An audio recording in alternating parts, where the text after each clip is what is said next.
லட்சுமி வல்லபாரம்பா மிதுனாமணி மத்தியமாம் அஸ்மதாச்சாரிய பர்யந்தா மந்தே குரு பரம்பரம். இந்த க்ஷேத்திரம் பூதபுரி என்னும் சொல்லக்கூடியதான திருப்புள்ளபூதங்குடி க்ஷேத்திரத்துல பிரதான சன்னதி ராமர் ஜடாய் மோட்சம் விட்டு சிரம பரிகாரத்தில் இருக்கார். அதுலேயே இதே பிரகாரத்திலேயே வந்த தாயா சன்னதி தனிக்கோவை தாயார் ஏமாம்புஜ வள்ளியின் திருநாமம். அடுத்து வடதுபுறமா வரும்போது நரசிம்மன் இருக்கார். இந்த நரசிம்மன் யோக நரசிம்மன் காலப்போக்கில் பக்தர்களால் உத்தியோக நரசிம்மன் அழைக்கப்படுறது. பெருமாள் பக்தர்கள்லாம் இவர் பெருமாள் வேலை வாங்கிக்கிறார். இந்த பெருமாள்கிட்ட பிரார்த்தனை பண்ணிட்டு போகணும்.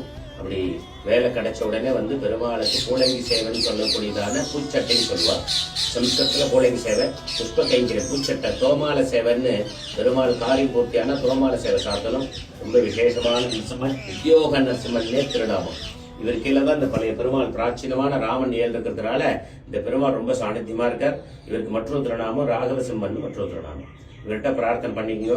பிரார்த்தனை பண்ணிட்டு காரியம் பூர்த்தியான பெருமாளுக்கு தோமால சேவன்னு அந்த பெருமாளுக்கு இஷ்டமான இந்த புஷ்ப கைங்கரியம் பண்றதாக பிரார்த்திக்கணும்.